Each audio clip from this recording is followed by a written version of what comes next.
एक ऐसा आदमी जो गुजरात के छोरवाड़ में जन्मा और 17 साल की उम्र में अपने भाई के पास एडन अपनी जॉब की तलाश में चला गया और 1950 में स्विच के एक छोटे से कंपनी ए बेस एंड को के नाम से कंपनी में एज ए क्लर्क अपना करियर आरंभ किया। फिर 1958 में वापस बॉम्बे आकर शिफ्ट हो गए।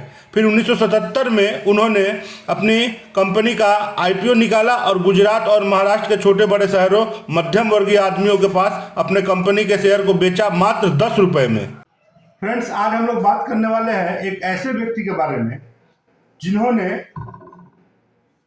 मिडिल क्लास फैमिली तक, हमारे तक, आप तक स्टॉक मार्केट को पहुंचाया, जिन्होंने ऐसा फंडा लगाया स्टॉक मार्केट में जिससे कि आज का मिडिल क्लास फैमिली से बिलोंग करने वाला लड़का या व्यक्ति स्टॉक मार्केट में अपना पैसा इन्वेस्ट कर सकता है। आज हम लोग देखते हैं XYZ ABC नाम की बहुत सारी कंपनियां ट्रेडिंग कर रही हैं। ये उसी व्यक्ति की देन है जिससे आज छोटी छोटी कंपनियां, छोटे छोटे व्यक्ति भी 50 रुपये, 100 रुपये, 800 रुपये, 10,000 रुपये लगाकर स्टॉक मार्केट में अपना इन्वेस्टमेंट, अपना वजूद बना के रखते हैं।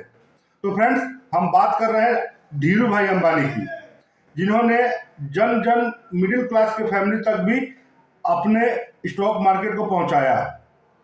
तो फ्रेंड्स, आप सभी का स्वागत है मेरे यूट्यूब चैनल फैक्ट एक्सप्लोजर में। आज हम लोग एक्सप्लोर करने वाले हैं स्टॉक मार्केट के फादर यानी पिता कहे जाने वाले धीरू भाई अंबानी के बारे में। तो फ्रेंड्स, अगर वीडियो पसंद आए तो वीडियो को लाइक और चैनल को सब्सक्राइब जरूर करिएगा और घंटी को दबा दीजिएगा, क्योंकि हमारे चैनल में ऐसी ऐसी फैक्ट्स आते रहते हैं। तो चलिए फ्रेंड्स, वीडियो में देखते हैं और जानते हैं कि कैसे और क्यों धीरू भाई अंबानी को फादर ऑफ स्टॉक मार्केट कहा जाता है। अंबानी किसी भी हाल में अपने शेयर्स की कीमत में कमी नहीं आने देने को तैयार थे। इसी का नतीजा हुआ कि 90 का दशक जब तक आया, रिलायंस से 24 लाख निवेशक जुड़ गए थे। रिलायंस की सालाना जनरल मीटिंग के लिए पूरा का पूरा स्टेडियम बुक करना पड़ता था। रिलायंस का मतलब हो गया था फायदे का सौदा। निवेशकों को इतना विश्वास कि लोग अपनी जमा पूंजी लेकर रिलायंस में निवेश करने को पहुंच जाते थे। इसका एक कारण तो ये था कि रिलायंस दिन रात तरक्की कर रही थी। वहीं एक बड़ी जरूरी बात ये भी थी कि धीरू भाई अंबानी किसी भी हालत में रिलायंस को शेयर मार्केट के खेल से बचा कर रखते थे। इसी का नतीजा था कि जब साल 1977 में रिलायंस ने अपना पहला आईपीओ जारी किया तो ये आईपीओ 7 गुना की दर से ओवर सब्सक्राइब हुआ। 1982 आते आते रिलायंस का शेयर 131 रुपए तक पहुंच गया, उस समय का 131। फिर उसी साल मार्च महीने में कुछ ऐसा हुआ जिसने धीरू भाई को शेयर मार्केट का मसीहा बनाया। 18 मार्च 1982 का दिन था। ये दिन स्टॉक एक्सचेंज में हाहाकार मचाने वाला था। हुआ ये कि कलकत्ता के कुछ शेयर दलालों ने, ब्रोकर जो होते हैं उनको दलाल ही कहते हैं, दलाल स्टेट भी है, बुरा मत मानिएगा, इन लोगों ने रिलायंस को गिराना शुरू कर दिया। स्टॉक्स की भाषा में ऐसे लोगों को बेयर यानी भालू कहा जाता है, बेयर्स। ये लोग शेयर्स की कीमत गिराकर उसे दोबारा खरीद के मुनाफा कमाते हैं। वहीं इसके उलट जो लोग शेयर खरीद कर उनके दाम बढ़ाते हैं और फिर उसे ऊंची कीमत पर बेचकर मुनाफा कमाते हैं, उन्हें अंग्रेजी में बुल्स यानी बैल कहा जाता है। इसीलिए जो भारत का जो स्टॉक एक्सचेंज है BSE, उसके बाहर एक बुल ही लगा हुआ है। तो ऐसे ही कुछ बेयर्स का प्लान था कि रिलायंस को नीचे गिराया जाए और ऐसा करने के लिए वो वायदा कारोबार का इस्तेमाल करने वाले थे। वायदा कारोबार क्या होता है? यानी कि सिर्फ जुबानी खरीद फरोख्त होगी। वायदा कारोबार में दलाल के पास शेयर नहीं होते, वो बस वायदा करते हैं कि अमुक दिनों में शेयर्स बेच देंगे या हम खरीद लेंगे। बात बात में हो रहा है सब। इसमें एक नियम ये भी होता है कि अगर नियत समय पर भुगतान में देरी हो जाएगी तो 50 रुपए प्रति शेयर देना पड़ेगा। उस रोज कुछ ऐसा ही हुआ कि स्टॉक एक्सचेंज खुलते ही रिलायंस का 131 रुपए का शेयर गिरकर 121 रुपए पर आ गया। दलालों को उम्मीद थी कि कोई बड़ा निवेशक इस डूबते शेयर में अपने हाथ जलाएगा नहीं, जिसके चलते रिलायंस के निवेशकों में भगदड़ मचेगी और शेयर गिरता चला जाएगा क्योंकि लोग बेचने लगेंगे। एक नियम ये भी था कि कंपनी खुद अपने शेयर नहीं खरीद सकती, इसलिए रिलायंस का डूबना तय था। हालांकि धीरू भाई अंबानी इतनी आसानी से हार मानने वाले थे नहीं। धीरू भाई को जैसे ही शेयर्स गिरने की खबर लगी, उन्होंने तुरंत बुल दलालों से संपर्क कर लिया। बुल्स मार्केट में कूद गए और यहाँ से बुल और बेयर्स के बीच शुरू हुई रस्साकशी। एक तरफ कलकत्ता में बैठे बेयर्स रिलायंस के शेयर्स को बेच रहे थे, वहीं बुल्स इसे खरीद भी रहे थे। इस तनातनी का नतीजा हुआ कि दिन खत्म होते होते शेयर 125 रुपए की कीमत पर जाकर रुक गया अगले दिन भी यही रस्साकशी चलती रही। धीरू भाई के लिए इस खेल में जीतना जरूरी नहीं था, उन्हें बस इतना करना था कि वायदा कारोबार की अवधि तक शेयर ज्यादा डूबे नहीं, क्योंकि अगर शेयर बुल्स की उम्मीद के हिसाब से गिरते नहीं तो हफ्ते के एंड तक उन्हें वायदे के अनुसार शेयर के दाम चुकाने पड़ते।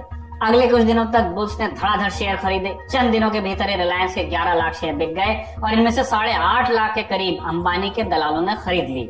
जब तक खेल खत्म हुआ शुक्रवार आ चुका था, अब कलकत्ता में बैठे दलालों के होश उड़ने लगे, क्योंकि उनकी उम्मीद थी कि वो 131 में बेचा हुआ शेयर कहीं कम कीमत पर खरीदेंगे। लेकिन शुक्रवार तक शेयर की कीमत 131 से चली गई ऊपर, जिसका मतलब था कि अब शेयर चुकाने के लिए बेयर्स को कहीं ऊंची कीमत पर शेयर खरीदने पड़ते। वहीं अगर वो शेयर नहीं चुकाते तो उन्हें प्रति शेयर 50 रुपए देना भी पड़ता। बेयर्स ने बुल्स से समय मांग लिया, लेकिन उन्होंने कर दिया इनकार। शेयर मार्केट के अधिकारियों ने समझौता कराने की कोशिश की, लेकिन बुल्स तैयार नहीं हुए।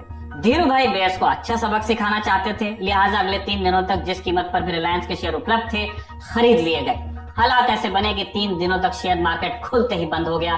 रिलायंस के निवेशकों ने खूब मुनाफा लूटा।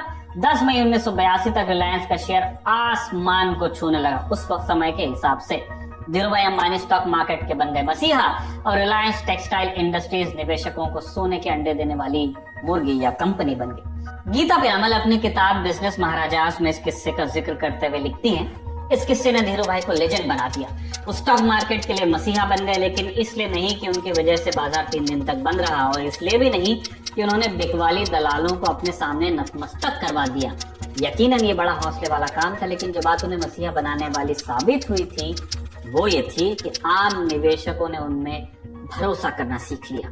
धीरू भाई यही नहीं रुकते हैं। उस दौर में जब सिंथेटिक कपड़ों को महज मेट्रो शहरों तक सीमित माना जाता था, धीरू भाई विमल ब्रांड के साथ मार्केट में उतरे और धमाल मचा दिया। जब बड़े वितरकों ने उनका ब्रांड बेचने से इनकार कर दिया तो धीरू भाई देश भर में घूमे और छोटे शहरों में नए व्यापारियों को इस क्षेत्र में ले आए। विमल की फ्रेंचाइज बांटते हुए उनका वादा था कि अगर नुकसान हुआ तो मेरे पास आना और मुनाफा हुआ तो अपने पास रख लेना। गीता पिरामल विमल की फ्रेंचाइज की तुलना मैकडॉनल्ड से करते हुए लिखती हैं, दूसरे ब्रांड बस बड़े शहरों तक सीमित थे, वहीं रिलायंस छोटे छोटे शहरों में ढेरों शोरूम खोल रहा था।